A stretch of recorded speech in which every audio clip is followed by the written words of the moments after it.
Saudara, Masjid Tua Katangka menjadi saksi masuknya agama Islam di Sulawesi Selatan. Masjid ini pertama kali dibangun pada tahun 1603 oleh Sultan Alauddin, Raja Goa ke-14, yang dimana Sultan Alauddin sendiri menjadi orang pertama memeluk agama Islam.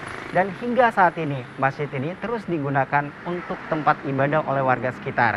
Masjid ini beralamat di Jalan Syekh Yusuf, Kabupaten Goa, Sulawesi Selatan. Dan seperti apa Masjid Tua Katangka ini? Mari ikuti saya.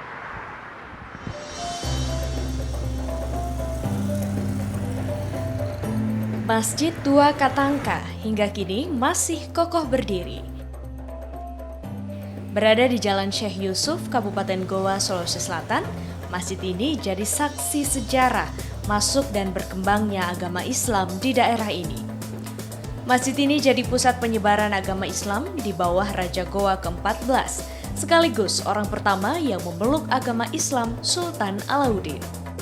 Penyebaran agama Islam pun berkembang terutama di dua kerajaan kembar kala itu, Kerajaan Goa dan juga Talo.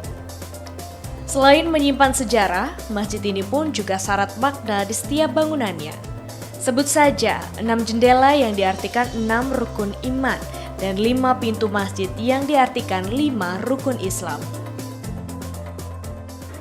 Yang pertama melakukan renovasi ialah Raja Goa yang ke-30, yakni Sultan Abdul Rauf.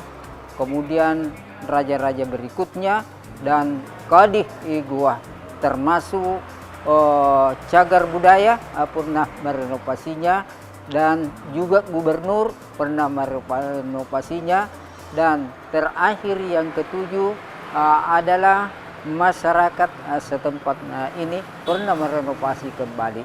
Jadi sudah ke-7 kalinya direnovasi. Tetapi setiap renovasi itu masih tetap mempertahankan bentuk aslinya ini. Selain masjid, makam di sekitar masjid juga menyimpan sejarah.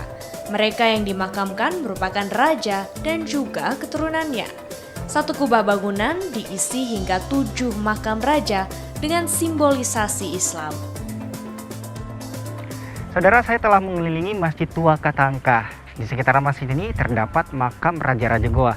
Terdapat 7 kubah, di mana satu kubah berisi 6 hingga 7 makam Raja-Raja Goa. Dan sejak dibangun pada tahun 1603, masjid ini telah 7 kali mengalami renovasi, namun tetap mempertahankan interior aslinya. Masjid Tua Katangka juga dapat menampung sebanyak 300 hingga 400 jamaah. Aprianto Jabri, Rama Pratama, Kompas TV, Makassar.